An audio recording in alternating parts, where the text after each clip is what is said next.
abrimos la mesa de En Perspectiva en este miércoles 4 de julio del año 2018. Estamos con Teresa Herrera. Buen día. Buen día, Emiliano. Buen día, compañeritos de mesa. Buen día, audiencia. Fernando Escriña. Buen día, ¿cómo están todos? Guillermo Fossati. Buen día, ¿qué tal? ¿Cómo les va? Y el otro Fernando de la mesa, Butazzoni. Buen día para todos.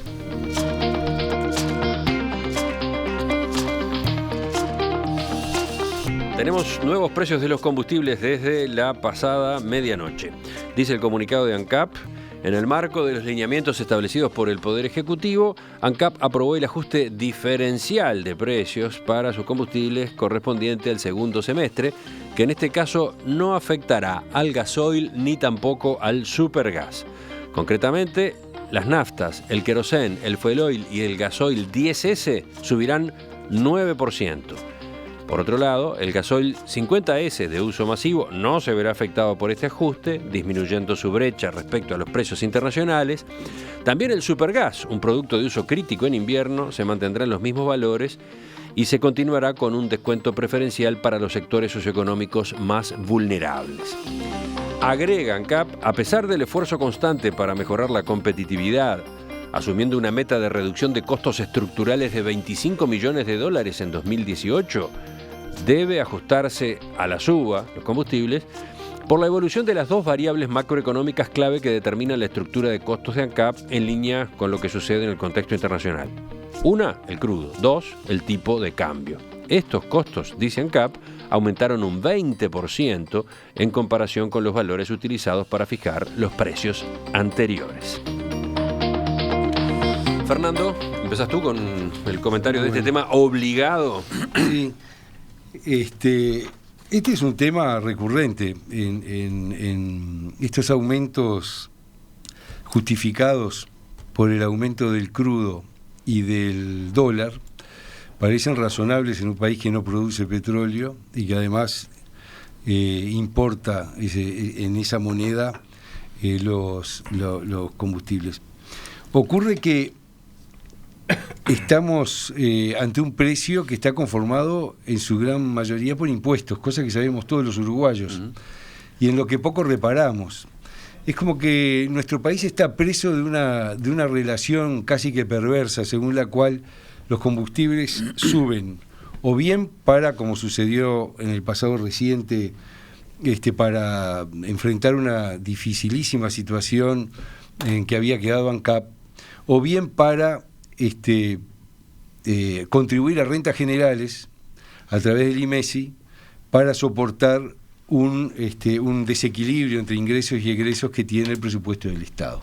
Entonces, los uruguayos como que hemos quedado presos de una dinámica que pudimos resolver en el año 2001-2002, cuando se votó la ley de asociación de ANCAP, que fue votada y apoyada por todos los partidos políticos, inclusive en el Frente Amplio por Astori, por Curiel y por Rubio, y que contempló todas las condiciones que el Frente Amplio impuso y que el corporativismo del gremio ANCAP logró derogar. ¿Qué suponía esa ley? Suponía la posibilidad que ANCAP se asociara para competir y que el precio del combustible hasta en determinada fecha, que era a partir de la adjudicación de esa asociación de ANCAP con privados, tuviera que tomar como variable los precios internacionales, de forma tal que si no podía producir a valores competitivos, tuviese la posibilidad de importar. Pero además derogaba el monopolio de la importación. Quiere decir que los uruguayos, y concluyo, supimos resolver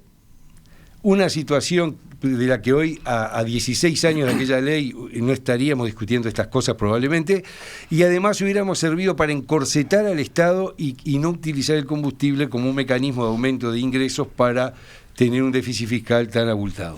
Voy al otro, Fernando, ya que estamos.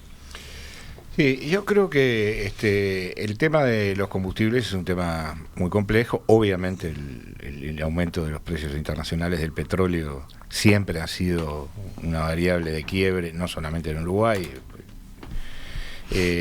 así como el precio del dólar. Yo creo que lo que no podemos hacer es volver, me parece a mí, a obviar algunos elementos que me parece que son importantes. Uno de ellos es el aumento diferenciado. Me parece que esto es una señal importante para aquellos sectores que reclamaban, una de las cosas que reclamaban era el precio de los combustibles para la producción. Ahora, una rebaja real, porque ante el aumento del precio del dólar, el aumento de la inflación, el mantenimiento de un precio significa que sea barata. ¿Cómo se sostiene? Y bueno, se sostiene con el aumento de los otros combustibles que no son usados para la producción. Acá estamos presos, sí, estamos presos de muchas cosas. Una de ellas, también estamos presos, y por eso es una medida muy impopular, de un incremento extraordinario del parque automotor uruguayo, que genera que cientos de miles de uruguayos, de familias uruguayas, se sientan golpeadas por un aumento del precio de las naftas. Creo que, de todas maneras, el aumento diferenciado, sobre todo el no aumento del precio del gasoil para la producción, me parece que es una señal importante desde el punto de vista económico. Claro, yo digo, porque nadie puede discutir que estas dos variables centrales, que es el argumento utilizado para el ajuste, bueno, claramente, ¿no? Es decir, el precio del petróleo y la suba del dólar son las dos variables claves. Ahora, ¿qué sucedía cuando evolucionaban a la baja? 4 años donde estas variables evolucionaban a la baja y sin embargo nada cambiaba, lo que hacían era aumentar la ganancia, entre otras cosas, para recomponer ese desequilibrio del que tú hablabas entre ingresos y egresos del Estado. Qué cosa curiosa, no lograron recomponer nada, porque tenemos un 4% de déficit fiscal. Por lo tanto, el pretendido motivo que es llevarle a rentas generales dinero como para poder solucionar este desequilibrio no logró su cometido. Ese es un punto importante y ciertamente un análisis que merecería mucho más es lo que tú, Fernando, mencionabas con respecto a los impuestos, es decir, la parte fuerte de impuestos que está detrás de todo esto, ¿no? La razón por la cual lo presentan de esta manera, entre otras cosas también, es porque estamos en la época en la que estamos, es decir, tú no podés lanzar una medida de esta naturaleza sin tener en cuenta las consecuencias que vas a generar. No descarto la sensibilidad social, por ejemplo, en no subir el precio del gasoil, pero y el precio del ¿cómo es este? Supergas. Del supergas. Pero clarísimo eso, y es entendible esos aspectos. Pero creo que también, en cierta medida, es obligados a tomar la medida, porque si no entraban en una situación, desde el punto de vista financiero, para ANCAP muy crítica. La hacen de la mejor manera para reducir el costo político que puede tener todo esto, ¿no? La última y después viene la discusión. Teresa. Coincido en que sí, que la hacen de la mejor manera. Creo que de todo modo no nos podemos olvidar del contexto, ¿no? El contexto es esto que señalaba Guillermo, por un lado, el tema que, bueno, cuando bajó el barril de petróleo no se bajaron los combustibles, sino se bajaron, entre otras cosas, porque el contexto era el desastre de ANCAP. Por lo tanto, era imposible poder bajar nada porque había que pagar todos los platos rotos. Coincido también en que, y repito lo que decía recién, se hace de la mejor manera porque se respeta, por un lado, el supergas, por el otro lado el tema del gasoil, porque si no se compraban más problemas ya de los que tienen con los autoconvocados y todo el tema del uso, digamos, del combustible para lo que es el trabajo.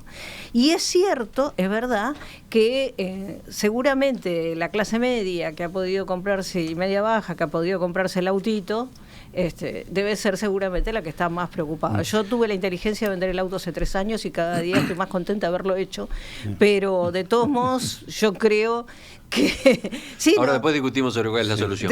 Claro, pero de todos modos creo que el tema general es el tema de que todos podemos entender que si miramos al día de hoy, sí, es razonable que con un dólar tan alto y con un barril de petróleo tan alto no quede otro remedio. Pero claro, uno mira para atrás, mira el contexto y ahí es donde empieza a preocuparse. 2 precisiones respecto a esta baja, entre comillas, que supondría la no suba del supergas y del gasoil. Yo quiero recordar que en el mes de enero se ajustaron estos precios y el supergas creció sobre un aumento general del 9,7%, que era superior a la inflación del año. El supergas subió un 15%, o sea que no digamos que el aumento aquel en todo caso habría sido a cuenta de ¿verdad? Entonces, eso por un lado. Segundo, este argumento que genera más insatisfacción en la población el hecho que más gente tenga vehículos parece algo contradictorio, porque si existen más vehículos se consume más combustible y por tanto se aporta más al Estado en todo caso, y las ganancias de quien produce algo cuya demanda aumenta normalmente debería ser mayor, sobre todo cuando tiene un monopolio y sobre todo cuando fija los precios. Quiere decir que de ninguna manera me parecen a mí argumentos suficientes, pero además quiero agregar esto: ¿cuál es la solución? Decía Emiliano, y todos coincidimos, sin duda, en que las dos variables que aquí se mencionaban, el dólar y el precio del crudo, son determinantes. No podemos inventar, salvo que hiciésemos un subsidio trasladando impuestos al precio, cosa que es a la inversa, hay impuestos sobre esa tarifa. La solución está en lo que el Uruguay no termina de asumir, que es limitar el gasto público. El gasto. Es decir, estamos discutiendo los síntomas de una enfermedad que es mucho mayor, porque además este año vamos al 4% y todavía hay partidos políticos que van a ir 4% del déficit fiscal. fiscal. Sí. Aclaremos. El déficit está en este momento, el número más reciente, el déficit fiscal, 4% del PBI. Exactamente. Entonces, en la rendición de cuentas se prevé una cosa más razonable, entre otras cosas, para cumplir con los mantener las preferencias en los niveles de endeudamiento, ¿verdad? Pero ¿qué ocurre? Hay partidos políticos del propio gobierno que van a golpearle la puerta al ministro y le dicen, no, mire, no venga con estos gastos públicos, a fin de cuentas no embrome con eso, y vamos a seguir aumentando y queremos partidas para esto, para lo otro y lo demás allá. Entonces, ¿qué ocurre? ¿De qué estamos presos acá? Estamos presos de la ignorancia, de no entender que si no equilibramos los ingresos con los gastos, vamos camino a que esta discusión que hoy tenemos pase a repetirse ad infinitum, ¿no? Sí, a mí no me preocupa los partidos o los sectores políticos que le van a golpear al ministro de Economía. Me preocuparía la actitud del ministro de Economía, que ha sido, yo creo que bastante claro y terminante en cuanto a esa situación. ¿Qué estás diciendo? ¿Que la cosa podría ser peor? No, digo que de no haber sido por la posición en la que se colocó Astori, ¿la cosa en materia de gasto podría ser más grave? Sí, claro, por supuesto. Es decir, yo creo que hay un Ministerio de Economía que indudablemente está colocando... Sí, pero ¿qué pasó con los espacios fiscales? Te lo digo porque en la época que en definitiva aflojó. Entre comillas, aflojó. Lo que pasa es que por lo visto le piden que afloje más. No, a ver, ahí hay elementos, él mismo lo explicaba, que son circunstanciales y otros que son estructurales. Yo estoy de acuerdo con el tema estructural del gasto público. Lo que yo creo es que no se puede analizar el tema de los combustibles aislado del resto, descontextualizado. Porque en otros países en los cuales se ha llevado adelante otras políticas con respecto al gasto público, con respecto a la desmonopolización de servicios, etcétera, las experiencias no han sido buenas. Miren la situación que está viviendo la Argentina hoy, por ejemplo. En Venezuela el petróleo el litro de nafta vale un peso uruguayo el litro. Y miren la situación en la que está Venezuela. En México los combustibles, que es un país petrolero además, es mucho más barato que el Uruguay. Y sin embargo el candidato de la oposición se llevó el 50 y pico % de los votos, arrasó, porque es 1 millón de pobres nuevos cada año en México. Entonces yo creo que hay que analizar un contexto económico en su globalidad y no en un elemento puntual que puede lucir de determinada manera conveniente para unos o inconveniente para otros. Algunas cosas ya me las sacó Fernando Perdón. Pero una de las cosas que no tenemos que olvidar es que el Parlamento ya no puede modificar cosas de las reglas del juego. O sea, el Parlamento ahora lo que puede hacer es mover, pero se tiene que manejar dentro del esquema que ya le planteó el Ministerio de Economía, el Ejecutivo. O sea, no puede moverse de eso. Sí, no puede aumentar el gasto. No puede aumentar el gasto. Pero digo, me parece que el tema igual está bien, es cierto que tenemos que contextualizar, pero me parece que el tema tiene que ver con el talante y con la actitud o qué es lo que hizo el gobierno ahora con aumentar los combustibles. Incluso hubo gente que decía, bueno, van a aprovechar el momento en el cual a Uruguay le vaya bien para tirar el sablazo del aumento del combustible, ¿no? Porque eso es lo que siente un poco la gente de la calle, que también tenemos que hablar de eso, ¿no? Entonces, ¿cuál es la sensación? La sensación es, algunos dicen, bueno, no me importa, qué sé yo, y por otro lado, otros, ustedes mismos hablaban hoy, haciendo cola para ahorrarse a lo sumo 200 pesos, ¿no? Pero, claro, 200 pesos pesos ahora. El único tema es que a lo largo del año seguramente para quien tiene un automóvil va a ser bastante más que 200 pesos. Pero de todos modos... No, lo que decíamos es que Claro. ese ahorro es por una sola vez. Es por una sola vez. Después durante Exactamente. los próximos meses Sí. hay que pagar los precios nuevos y Hay que pagar los punto. precios Obvio. nuevos y por supuesto... Igual se estaban haciendo las colas allí. El costo va a ser... bueno, va a ser un 9% más, no hay mucha historia para discutir. Pero yo creo que lo que tendríamos que pensar un poco es, bueno, ¿en qué, insisto, yo arranqué hablando del contexto, ¿en qué contexto viene este aumento de combustible? ¿Qué pasa con un país donde en realidad parecemos como divididos a la mitad, igual que Argentina, lamentablemente, donde la mitad estamos justificando este aumento, la otra mitad estamos en contra de este aumento, y donde incluso esta actitud del gobierno de, bueno, no aumento determinadas cosas, hace que haya comentarios como los de Fernando de que, bueno, pero lo que pasa es que ya los aumentaron antes. Entonces... no sé, digo, ¿Qué dice el movimiento Un Solo Uruguay? ¿Qué dicen los autoconvocados? Hay un comunicado que salió anoche.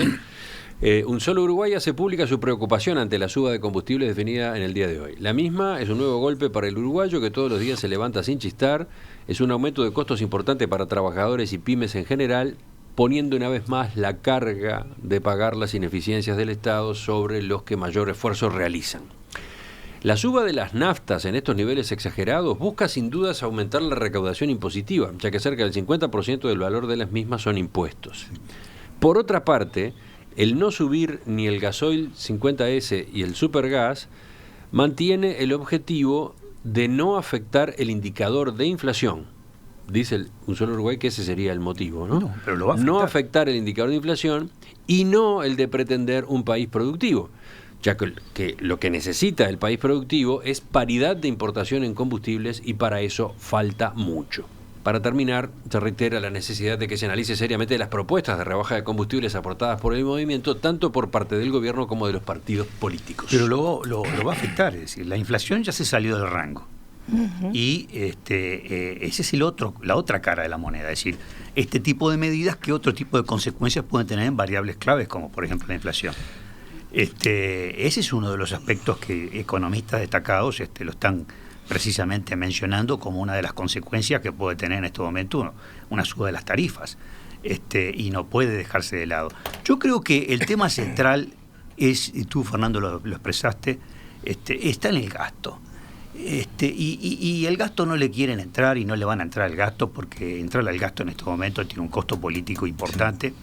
Sí. Bueno, y lo otro que van a tener es en el Parlamento, ¿no? La puja distributiva que se va a instalar en el Parlamento ahora cuando pasen la rendición de cuentas allí va a ser un tema terrible, porque de distintos lugares están tironeando para ver si aumentan sus recursos, ¿no? Y un dato adicional, yo no quiero jugar de agorero, pero quienes siguen, yo trato de hacerlo, la situación de Argentina y la situación preocupante de Argentina. A julio ya estamos previendo que va a ser un semestre muy duro en Argentina y que la temporada nuestra del año próximo no va a ser igual a la pasada ni a la anterior, que fue récord. Entonces, yo creo que los uruguayos, curiosamente, a veces la oposición parece más prudente en materia de gasto que el oficialismo, y el oficialismo dice, si ustedes quieren cortar las políticas sociales, archívese. Y no es así. Yo creo que los uruguayos no hemos logrado la madurez que en otros países se logró, no para cortar el gasto público así como una... No iba a decir motosierra, pero para evitar alusiones, con una guadaña. No se trata de eso. Se trata de tener Fernando Butasoni ríe en la otra esquina de esta mesa. Porque eso es imposible. Digamos, seamos realistas. Tenemos un número de funcionarios públicos elevado, todo el sistema de pasividades que tenemos es, y no me sacan con que los militares no sé qué, porque el problema es mucho más importante y mucho más complejo y no se arregla con pocas medidas. Lo que sí requiere el país y la ciudadanía y los dirigentes empezar a dirigir, empezar a concientizar que no hay que decir a todo que sí. Y si estamos en un año electoral, por más duro que sea, hay realidades con las que tarde o temprano nos vamos a enfrentar. Porque hipotecando como estamos hipotecando la estructura de gasto del Estado, estamos hipotecando las generaciones futuras, el país que le vamos a dejar a nuestros hijos, que va mucho más allá de los intereses de algunos gremios estamos pagando aisladamente. 1.500 millones de dólares por año de intereses por la deuda. Sí, bueno. Sí. Teresa, ¿qué No decías? me digas Bueno, que pero lo que propones perdón. no pagar la deuda. No, pero yo digo, No, pero Fernando, pero, estoy diciendo la magnitud de la mensajes, deuda. hay No, mensajes. claro, Guillermo lo que alude es a que con el déficit fiscal que tenemos, la consecuencia es que año a año la deuda aumenta, porque ese déficit alguien lo tiene que pagar, se contrae deuda para eso, y por la deuda se están pagando intereses equivalentes a Exacto. 1.500 millones de dólares Y por estamos año. hipotecando el futuro, Emiliano, porque esa deuda la van a pagar nuestros hijos y nuestros nietos. Entonces, la responsabilidad Tenemos una que deuda como, del 63% del Producto Bruto Interno. como generación política deberíamos poder lograr un acuerdo mínimo donde por lo menos expusiésemos la verdad, porque tiene costos políticos, y naturalmente que tiene costos políticos, porque sería mucho mejor ser lindo, sano y rico, pero no somos ni lindos, ni sanos, ni ricos, tenemos dificultades, y eso hay que trasladarlo a la opinión pública, y no podemos seguir quedando rehenes de gremios que, como el de ANCAP, logró quebrarle el brazo al frente solo a gremios, ¿no? No son solo gremios, partidos políticos. Bueno, sectores partidos políticos están en los gremios, ¿no? No. Fernando pide la palabra y después le doy a Teresa. Muy breve, nada más que para digamos, para precisar, porque a veces se hacen, digamos, se espanta con porcentajes. Hay países, España, por ejemplo, tiene un déficit, una deuda del 100% de su PBI. Eso está discutido, además. Estuvo al borde del abismo, ¿no? Está bien, Rescate, pero lo que quiero decir por favor. es que acá, después de 8 años de gobierno del Partido Popular, es decir, que acá no hay un problema solamente de políticas populistas o de atención a los problemas sociales o al gasto social, etcétera. Hay problemas que son mucho más profundos y más globales. Teresa. Iba a ir en la misma línea. El tema es más estructural. O sea, a ver, la estructura del Estado que tiene el Estado uruguayo no la inventó el Frente Amplio. El corporativismo no lo inventó el Frente Amplio. No, pero los 70.000 Es- funcionarios lo potenció. adicionales los puso el Frente Amplio. Son 70.000 relaciones, no 70.000 funcionarios adicionales. Hay que estudiar porque muchos están repetidos. Independientemente de eso. Digo, yo creo que hay 70.000 vínculos laborales. vínculos laborales, ahí está, perdón. Creo que se está Velas. utilizando ese ese es el término, término, ¿no? ese es el término, exacto. Sí, porque hay gente que está duplicada. Pero que está- lo cierto es que Lo se cierto es que produjo ese aumentó, crecimiento, lo sí, cierto sí. es que se produjo ese crecimiento, pero de todos modos, digo, a mí me parece que hay dos aspectos que nosotros tenemos que ser como más audaces y pensar en otras cosas diferentes, es decir, cavar en otros pozos. Tú recién hablabas de la necesidad de los acuerdos, sí, bueno, perfecto. Por ejemplo, el tema de las pasividades. En otros países envejecidos como el Uruguay, la gente se jubila y puede seguir trabajando. ¿Y qué hace? Aporta al fondo común, porque ya su jubilación no cambia, pero puede aportar al fondo común. Acá, como no se puede, hay un montón de gente trabajando en negro que podría estar aportando. Pero hay por ejemplo, leyes, por poner sobre- ejemplo. Está bien, es interesante. Por Bueno, poner- pero no está. No, si vos cambias de caja podés, pero yo no estoy hablando de cambiar No, de pero caja. aún así hay jubilaciones Estoy- parciales. Claro, hay bueno, toda pero una de todos legislación. modos, digo, ¿para qué lo vas a complicar? Te jubilás y después lo que vos aportás lo pasás al fondo común y se acabó. Pero digo, no es el tema de hoy, pero me estoy refiriendo, lo pongo como un ejemplo de cómo en Uruguay seguimos haciendo las cosas igual que hace 50 años. ¿Tá? Es decir, así como sigo con el tema pasividades, así como la gente que se jubila como patrón, así se haya sido de una Sí, pyme sí. de 2 personas, lo castigan y Terrible. cobra 2 pesos, así como, es decir, entonces me parece que hay un montón de cosas que venimos heredando de otras situaciones y que ahí los culpables son fundamentalmente un parlamento que, por lo que yo veo, que me disculpen los parlamentarios y las parlamentarias, miran para otro lado, aprueban leyes que vienen del Ejecutivo, pero tienen muy poca creatividad y trabajan muy poco conjuntamente para ese futuro que vos estás planteando. Un toquecito de audiencia con creatividad. Este mensaje, de los varios que han venido, elijo este que le responde a Fernando con su temor de que la próxima temporada turística sea floja, sea mala, debido a lo que está pasando en Argentina. A Fernando Escriña, ese. ¿no? Aclará, sí. Dice este oyente de celular terminado en 221 que la temporada no va a ser buena. Dentro de unos días, cuando salgamos campeones del mundo, Uruguay se va a llenar de gringos de visita.